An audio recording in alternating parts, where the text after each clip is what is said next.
Welcome to our 5 on 5. Pleased to be joined today by Democratic U.S. Congressional candidate Joe Yetter. Thanks for joining us. Appreciate you coming in. Thank you for having me. I appreciate the opportunity. So you're challenging Republican Congressman Cliff Bentz in Oregon's 2nd District.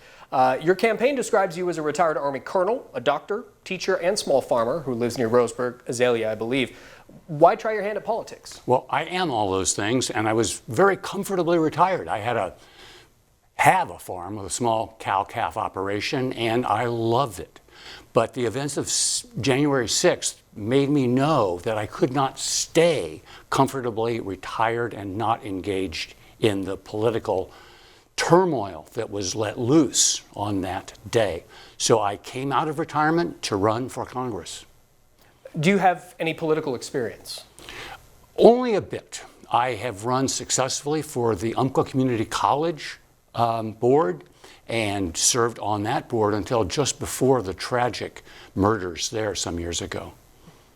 On your website, it says, until we see higher wages, improved workers' rights, gender equity, family-friendly policies, support of home ownership, and a tax code that is fair, the American dream will only be available to the few.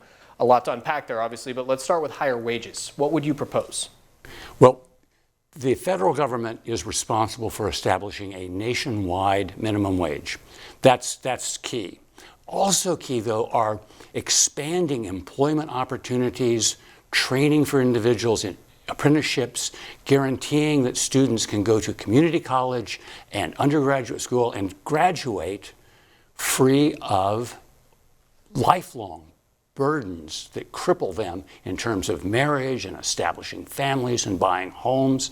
The federal government needs to assure that, as well as developing all of the projects like infrastructure that allow Americans, whether they are mathematicians or physicists, electricians, carpenters, plumbers, pipe fitters, and so on, to have jobs that pay a lot and build for the future. And for a tax code that is fair to the American dream, what would you try to change if elected? Well, millionaires and billionaires have to pay their fair share of taxes.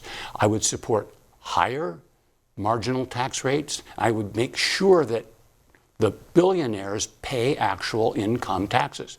A lot of billionaires are able to avoid income taxes by structuring borrowing against their inflated values of their own corporations. Jeff Bezos is a prime example. We're going to take a quick commercial break. We'll have much more with Joe Yetter in just a moment. Stay with us. Welcome back to our 5 on 5. Again, we're here with Democratic U.S. Congressional candidate Joe Yetter, who's challenging Cliff Bentz in Oregon's 2nd District. We talked about a lot of big issues, Joe, in part one. What about gun legislation? What are your views? Would you like to see changes there nationally? I do want to see some changes nationally. I am a lifelong gun owner. I am a hunter. I love walking in the woods with a weapon. I love harvesting game. I respect the Second Amendment. Every right, though, comes with responsibility. I am in favor of universal background checks, against closing the boyfriend loophole, and making sure that weapons of war stay out of the hands of people who are not at war. You're running as a Democrat, but I can't assume anything. Are you pro-choice or pro-life? And would you support changes to our federal laws if elected? I am pro-choice. I was a physician for over 30 years. I treated thousands of women. I delivered hundreds of babies.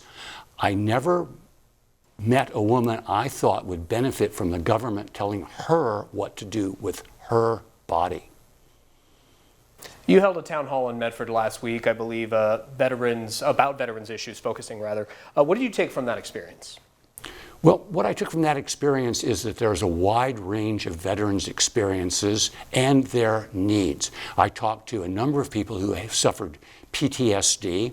I talked to other people who knew about the toxic burn pits in Iraq and Afghanistan that injured so many of our fellow troops and who were abandoned by my opponent, Cliff Bentz, when he voted against the PACT Act. Obviously, the 2nd District is Oregon. I believe it's still Oregon's largest. That has been redistricted a little bit this year. But I imagine putting a lot of miles on the car this fall and summer. How are you traveling the state and kind of get your word out about your candidacy? Well, I am traveling a lot. I'm driving a 15-year-old Subaru with a cracked windshield and a sleeping bag in the back just in case I can't find a place to stay. But people have put me up in the most wonderful places, invited me into their homes to share meals and to share their contacts with families and friends, gatherings at which I've met just the most wonderful people in homes and then in bars and parks throughout the state. Getting that message out, the one that says, Joe Yetter wants to represent you in Congress, to represent your interests, your values, and your future. Thank you for coming. I appreciate you doing this in person. Thank you very much for having me. I'm grateful. Stay with us. We'll be right back.